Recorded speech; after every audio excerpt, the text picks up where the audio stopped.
Assalamualaikum warahmatullahi wabarakatuh. Kami yang beranggotakan Fani Damayanti, Yuanita Della Arsvinda, Anisha Nuraini, dan Lydia Zahra Wibowo akan mempresentasikan hasil diskusi kami terkait Otoritas Jasa Keuangan selaku pengatur dan pengawas jasa keuangan di Indonesia. Dasar pembentukan Otoritas Jasa Keuangan sesuai dengan amanat pasal 34 Undang-Undang Nomor 23 Tahun 1999 tentang Bank Indonesia. Sebagai perwujudan pasal tersebut, dibentuklah Otoritas Jasa Keuangan melalui Undang-Undang Nomor 21 Tahun 2011 tentang Otoritas Jasa Keuangan. Latar belakang terlahirnya Otoritas Jasa Keuangan. Hal tersebut dilandasi oleh beberapa hal, yaitu 1. Konglomerasi lembaga jasa keuangan. Hal ini dapat terjadi dikarenakan beberapa faktor, seperti keinginan lembaga keuangan untuk berkembang lebih besar melalui akuisisi jasa lembaga keuangan lainnya, melakukan diversifikasi produk dan layanan jasa keuangan yang lebih baik dan menyeluruh sesuai dengan keinginan masyarakat. Lalu yang kedua, adanya perkembangan industri keuangan. Seiring perkembangannya teknologi dan tingginya keinginan masyarakat membuat sektor jasa keuangan melakukan pengembangan produk. Contohnya sektor perbankan yang dulu hanya menjual produk milik sendiri, sekarang bisa menjual produk dari sektor jasa keuangan lain.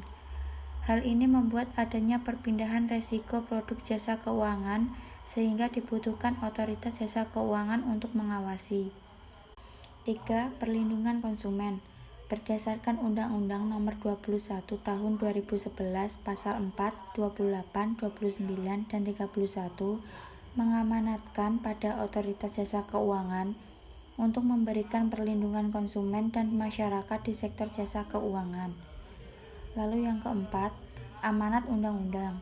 Terdapat amanat undang-undang untuk melakukan pembentukan lembaga pengawasan di sektor jasa keuangan dengan cakupan pengaturan yang lebih luas seperti perbankan dan lembaga non-bank, dana pensiun, modal ventura dan jasa pembiayaan, lembaga-lembaga lain yang melakukan pengelolaan dana. Tugas pokok otoritas jasa keuangan di berbagai bidang. Yang pertama, di bidang pengawasan sektor perbankan.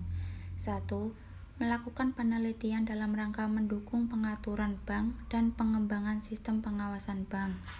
Yang kedua, melakukan pengaturan bank dan industri perbankan. 3. Menyusun sistem dan ketentuan pengawasan bank. 4. Melakukan pembinaan, pengawasan, dan pemeriksaan bank. 5. Melakukan penegakan hukum atas peraturan di bidang perbankan. 6. Melakukan pemeriksaan khusus dan investigasi terhadap penyimpangan yang diduga mengandung unsur pidana. 7. Melaksanakan remedial dan resolusi bank yang memiliki kondisi tidak sehat. 8. Mengembangkan pengawasan perbankan. 9. Memberikan bimbingan teknis dan evaluasi di bidang perbankan. 10. Melaksanakan tugas lain yang diberikan Dewan Komisioner. Kedua, di bidang pengawasan sektor pasar modal. 1. Menyusun peraturan pelaksanaan di bidang pasar modal. 2. Melaksanakan protokol manajemen krisis pasar modal. 3. Menetapkan ketentuan akuntansi di bidang pasar modal. 4. Merumuskan standar, norma, pedoman kriteria, dan prosedur di bidang pasar modal. 5. Melaksanakan analisis, pengembangan dan pengawasan pasar modal termasuk pasar modal syariah. 6. Melaksanakan penegakan hukum di bidang pasar modal. 7. Menyelesaikan keberatan yang diajukan pihak yang dikenakan sanksi oleh OJK. 8. Merumuskan prinsip-prinsip pengelolaan investasi. 9. Melakukan pembinaan dan pengawasan terhadap pihak yang memperoleh izin usaha. 10. Memberikan perintah tertulis. 11. Melaksanakan tugas lain yang diberikan oleh Dewan Komisioner. 3. Di bidang pengawasan sektor IKNB. 1. Menyusun peraturan di bidang IKNB. 2. Melaksanakan protokol manajemen krisis IKNB. 3. Melakukan penegakan peraturan di bidang IKNB. 4. Melakukan pembinaan dan pengawasan terhadap pihak yang memperoleh izin usaha. 5. Menyiapkan rumusan kebijakan di bidang IKNB.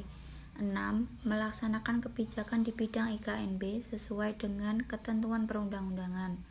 7. Melakukan perumusan standar, norma, pedoman, kriteria, dan prosedur di bidang IKNB. 8. Memberikan bimbingan teknis dan evaluasi di bidang IKNB. 9. Melaksanakan tugas lain yang diberikan oleh Dewan Komisioner. Fungsi Otoritas Jasa Keuangan. 1. Menyelenggarakan sistem peraturan dan pengawasan sektor jasa keuangan. 2. Mengambil keputusan mengenai perkembangan dan kemajuan keuangan. 3. Melindungi konsumen. Asas dibentuknya Otoritas Jasa Keuangan. Dalam menjalankan tugas dan wewenangnya, Otoritas Jasa Keuangan berlandaskan asas-asas sebagai berikut.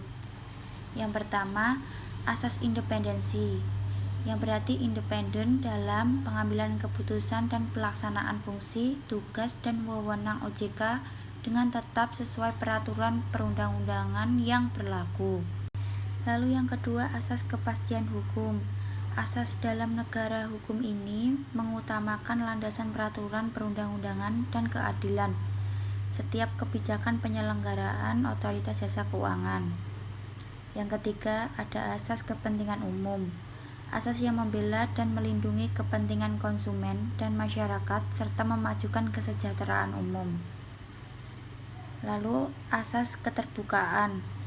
Asas yang membuka diri terhadap hak masyarakat untuk memperoleh informasi yang benar, jujur, dan tidak diskriminatif tentang penyelenggaraan Otoritas Jasa Keuangan, dengan tetap memperhatikan perlindungan atas hak asasi pribadi dan golongan, serta rahasia negara, termasuk rahasia sebagai ditetapkan dalam peraturan perundang-undangan. 5. Asas profesionalitas.